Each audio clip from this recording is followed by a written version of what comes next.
PG&E is a company that's really despised by its customers and more importantly, not trusted by its customers.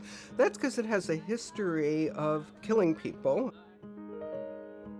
PG&E has been implicated in over 100 deaths. On top of that, there have been the massive public safety problems, including the recent fires, which in most cases were caused by PG&E's negligence. And this pattern of negligence goes back way before climate change was an issue. This is a company that has repeatedly put its shareholders before its customers and just given short shrift to safety while booking huge profits. And now, Death Valley Days. Say, what are we going to call the camp anyway? There's only one fitting name to give it, already painted on the side of our wagon. The name of that great soldier who helped win California for United States. Zach Taylor. All rough and ready. Yay! All in favor? Aye! The first time PG&E had been criminally charged was in 1994 when the town of Rough and Ready, California was mostly burnt down, and that was also PG&E's negligence.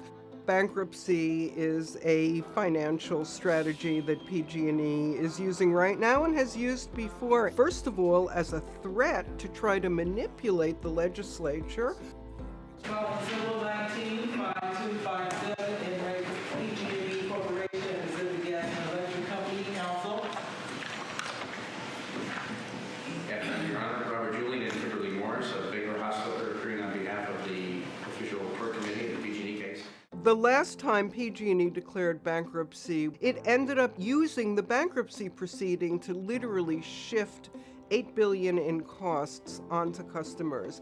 With this bankruptcy, PG&E is trying to leave its fire victims with less money while still keeping the shares profitable. They still get a tremendous amount of influence on everything that happens. Part of that influence is they put a lot of money towards our elected candidates that then in turn support them in various ways.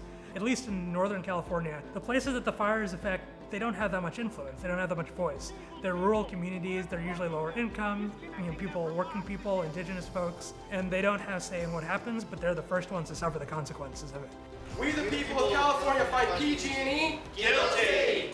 on the charge of murder, arson, perjury, manslaughter. If PG&E were a person, it would be in jail right now. No individuals have been held accountable for what's happened. In fact, every time one of these horrible things has happened, whether it's an explosion or a fire, a CEO leaves with a golden parachute and a new one comes in who's paid even more. I didn't seek this job, and I'm not sure I particularly want this job, but this job has called me.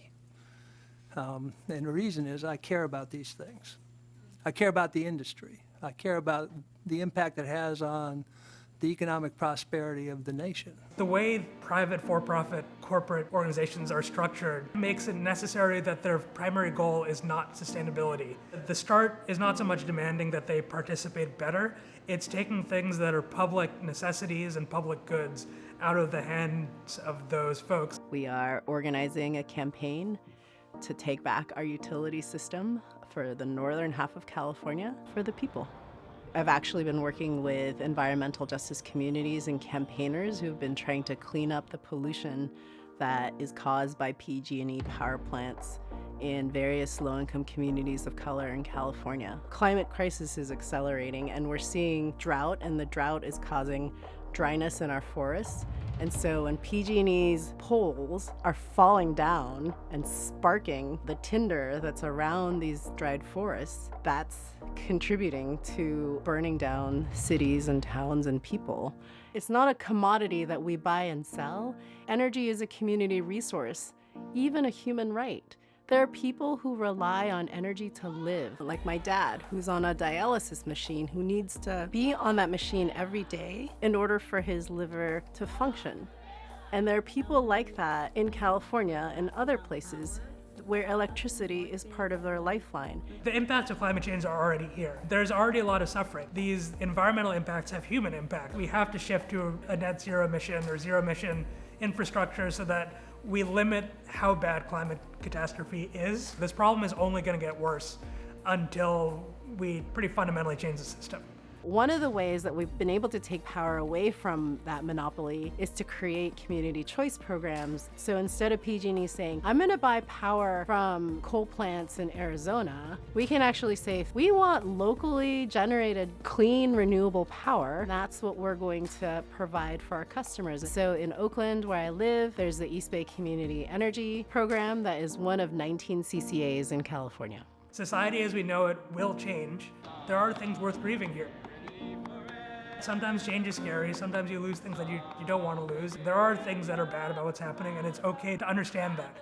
When we take community choice programs, we can affect the local distribution and generation of our electricity. So we could say, we want to take all the biggest buildings and put solar panels on there, and that's how we're going to generate electricity and offer that as your community choice for Oakland.